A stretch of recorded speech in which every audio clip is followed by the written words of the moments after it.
안녕하세요. 50플러스 디지털 플래너 원동업입니다. 오늘 하실 내용은 스마트폰의 가장 필수적인 내용들을 배워보는 시간입니다.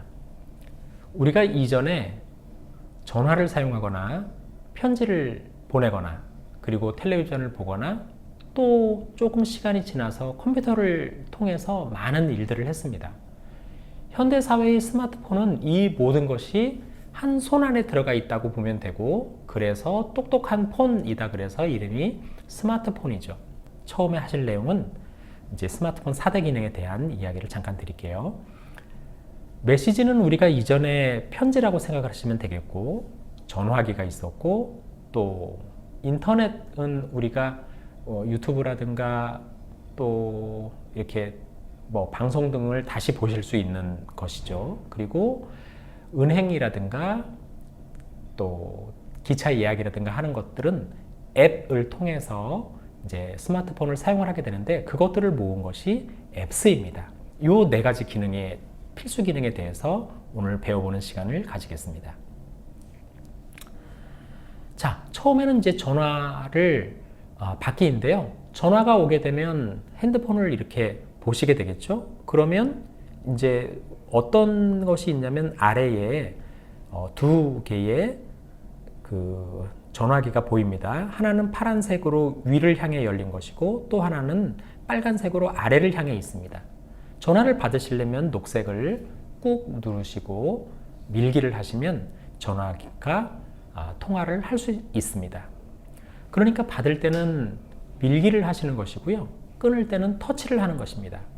전화를 마치신 후에 보시면 이제는 전화기 표시가 이렇게 빨간 데에 전화기가 아래로 놓여 있는 아이콘이 있습니다. 그것을 터치, 톡 누르시게 되면 전화가 끊어지게 됩니다. 이제는 전화를 제가 걸어야 될 텐데요. 전화를 걸기 위해서는 여러 가지 방식이 있습니다. 이전에 전화를 할 때도 내가 기억을 하고 있는 상대방 전화번호를 다이얼을 돌리신 적이 있으실 거예요. 그 방법입니다. 처음에 전화기를 터치, 그리고 전화 화면이 나오면 키패드를 누르게 되면 키패드 화면이 나옵니다. 키패드 화면에 내가 상대방의 전화번호를 입력한 다음에 파란 전화기 버튼 4번을 누르게 되면 전화가 걸리게 됩니다. 전화를 끊는 방법은 아까와 같습니다. 터치하게 되면 전화를 끊으실 수 있습니다. 가끔 전화를 안 끊고 계속 그 상대방과 열려 있는데 그걸 모르고 지나가는 경우도 있습니다. 상대가 끊지 않으면 내가 전화를 걸고 상대가 끊지 않으면 내가 끊지 않으면 전화가 계속 연결되어 있으니까 주의를 하시고요.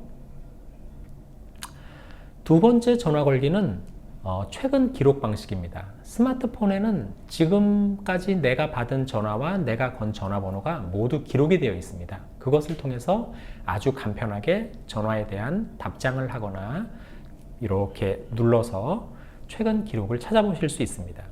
전화기 버튼을 터치를 하시면 최근 기록을 볼 수 있고, 최근 기록을 보시면 전화번호를 선택하실 수 있습니다.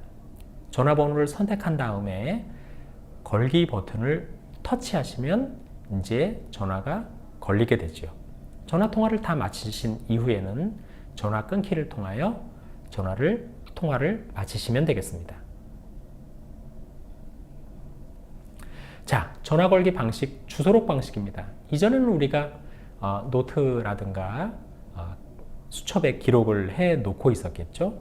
자, 전화 버튼을 누르시고 연락처를 누르시면 전화 검색 기능을 통해서라든가 전화 기록에 내가 저장해 놓은 정보들이 이렇게 쭉 있습니다. 그 정보를 찾아서 번호를 선택하신 이후에 걸기를 누르시면 통화가 진행이 되게 되겠죠. 그리고 통화를 전부 마치시면 끊기를 통해서 전화를 마치시면 되겠습니다. 자, 그런데 내가 전화를 하고 나서 이것을 주소록에 저장할 수 있는데요. 이것도 같은 방식입니다. 처음에 전화 버튼을 누르시면 그 안에 최근 기록들이 나와 있습니다. 그 최근 기록의 번호를 선택하여서 이것을 잘 보시면 발신 전화의 연락처에 추가라고 하는 항목이 있습니다. 이것을 누르시면 번호를 추가할 수 있는 것이죠. 그러면 이제 연락처에 추가하는 것이 새 연락처를 등록하거나 기존 연락처를 업데이트 할 수 있는 항목이 나오는데, 새 연락처 등록을 누르시면 이제 등록할 수 있는 항목으로 갑니다. 내가 누구와 통화했는가에 대한 이름을 적어 놓아야 할 텐데요. 그 내용을 이름 있는 곳에 적으시고, 지금은 철물점입니다. 철물점 입력을 하신 이후에 이것을 저장하시면 이름이 즉각적으로 표시가 되고 이제는 내 전화록 속에 저장이 되는 것입니다. 자, 그 다음은 편지 보내기를 한번 해보겠습니다. 문자를 먼저 받아볼까요? 문자를 받게 되면, 문자가 오게 되면 요 번호 홈페이지, 그러니까 첫 화면에 요 문자란에 번호가 뜨게 됩니다. 그것을 터치하면 지금 내게 온 문자를 볼 수 있게 되고, 그 문자를 선택하시게 되면 문자를 이렇게 내용을 보실 수 있게 되죠. 자, 내용을 보신 이후에 답장을 해야 되겠죠? 그러면 문자에 답장하는 방식은 똑같습니다. 문자를 터치하시면 내가 받은 문자가 있습니다. 그 받은 문자를 터치하시면 그 문자 아래로 내가 글자를 써 넣을 수 있는 창이 보이고, 그 창 아래로 키패드가 보이게 됩니다. 가끔 키패드가 보이지 않는 경우가 있는데, 자판이 보이지 않는 경우가 있는데, 여기 내가 적어야 될 그 빈 곳을 터치를 하시게 되면 글자 자판이 보이게 됩니다. 그곳에 답장을 입력하신 이후 바로 오른쪽에 있는 종이 비행기 버튼이 보이시죠? 그것을 누르시면 문자가 가게 됩니다.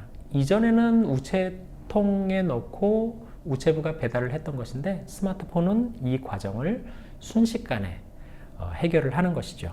그러면 전송이 성공하게 됩니다. 자, 문자 보내기 방식 중에 직접 작성을 하는 방식을 활용해 보겠습니다. 문자 메시지를 터치, 그리고 전화번호를 터치 하시게 되면 여기에 1대1 대화, 그룹 채팅, 단체 문자 등이 나오는데, 지금은 1대1 대화를 할 것이므로 1대1 대화를 터치 하시게 되면 전화번호가 나오게 되고요. 그 전화번호를 터치하신 이후에 내용을 입력하시면 되겠습니다. 그리고 내용들이 다 입력이 되시면 그것을 확인하신 이후에 역시나 종이 비행기 버튼을 누르시면 상대방에게 가게 됩니다. 이렇게 되면 문자 메시지, 편지가 보내지는 것입니다. 자, 문자 보내기는 내가 통화했던 전화 통화를 통해서도 할 수 있습니다. 자, 전화 통화를 누르시면 지금 내가 받았던 전화 번호들이 기록되어 있죠. 그것 아래도 보면 전화 통화만 할 수 있는 것이 아니라 바로 오른편에 문자 메시지를 누를 수 있도록 되어 있습니다. 문자 기능을 선택을 하시면 문자를 쓸 수 있는 화면으로 이동이 되게 됩니다. 그러면 수신자 번호를 잘 확인하신 이후에 자판 이제 그 항목이죠. 내가 이제 글자를 넣는 항목을 터치를 하시면 이제 자판이 보이게 되고, 자판에 답장을 입력하신 이후에 아까 말한 종이 비행기 버튼을 누르시게 되면 전송이 되게 되고, 전송이 성공하게 되면 내가 썼던 부분들이 이렇게 녹색 창이나 노란색 창 등의 글자를 통해서 성공이 되었다는 부분들이 나오게 됩니다. 그러면 전송이 성공한 것입니다. 사진 문자에는 단순히 글자만이 아니라 사진도 보내실 수 있습니다. 사진뿐만이 아니라 내가 연락처를 보내실 수도 있고 내가 가지고 있는 녹음 파일을 보내실 수도 있고 모든 내용들을 보내실 수 있습니다. 문자를 통하여 사진이나 영상을 보내는 방법을 말씀드리겠습니다. 다시 문자 메시지를 터치하시게 되고 수신자를 선택을 하시게 된 다음 문자 선택을 눌러주세요. 그런 다음 왼편을 이제 아래편을 자세히 보시면 사진을 누를 수 있는 그 아이콘이 나오죠. 그 아이콘을 누르시게 되면 아래에 내 갤러리에 있었던 사진들을 선택하실 수 있습니다. 그 사진들을 쭉 올리시면서 선택을 하게 되면 하나를 선택할 수도 있고 여러 개를 선택할 수도 있죠. 그 사진들을 선택하면 다른 사진과는 다르게 이 부분들이 활성화되고 체크가 되죠. 그 체크가 되면 다시 한번 확인을 하신 이후에 종이 비행기 버튼을 누르시게 되면 전송이 되고 전송이 된 내용들은 내 스마트폰 화면에 나오게 됩니다. 그러면 전송이 끝난 것입니다. 이러한 방식으로 플러스를 누르게 되면 다른 내용들도 전달을 하실 수 있으니까 플러스를 눌러서 내가 보낼 내용들을 한번 확인해 보시면 되겠습니다. 자, 그 다음에는 스마트폰을 활용하는 그 방법 중에 아주 중요한 거죠. 인터넷을 바로 연결을 할 수도 있습니다. 아까 말씀드렸듯이 데이터와 와이파이를 통해서 언제나 스마트폰이 인터넷과 연결되어 있는 것이거든요. 홈 화면에 세 번째 지구처럼 생겼죠. 이걸 누르게 되면 인터넷으로 연결이 되고요. 인터넷 안에서 내가 들어가고 싶은 곳에 주소를 적으시면, 그러니까 따따라고 하고 www.뭐뭐뭐라고 하는데 이 부분을 네이버 인터넷 주소를 입력을 하시게 되면 그 입력을 하시고 버튼을 누르시면 그 주소로 이동이 되게 되겠죠. 이 인터넷은 컴퓨터에서처럼 사용을 하시면 되겠습니다. 자, 앱스라고 하는 것은 이제 애플리케이션이고요. 은행이라든가 기차 예약이라든가 혹은 어떤 가게의 홈페이지라든가 소프트웨어를 모두 통칭해서 애플리케이션이라고 하고 이거를 줄여서 앱이라고 합니다. 그 앱들을 모아놓은 곳을 앱스라고 하는 거죠. 그래서 모든 앱 보기를 하는 방법은 아까 이제 우리가 홈 화면에서 이 핸드폰을 손을 대신 다음에 아래로 누르거나 두신 다음에 오른쪽으로 이렇게 밀게 되시면 모든 앱을 보실 수 있습니다. 홈 화면을 아래로 밀거나 오른쪽으로 밀거나 괜찮습니다. 그러면 이제 페이지로 이동을 하게 되고 페이지로 이동했을 때 앱들이 모여 있는 곳을 다시 톡 하고 누르시게 되면 안으로 들어가게 되고 그 안에 있는 앱들을 활용을 하셔서 기차 예약도 하시고 또 택시도 부르시고 또 유튜브라고 한다면 영상도 보시고 그렇게 하시면 되겠습니다. 오늘 수업 마치겠습니다. 고맙습니다.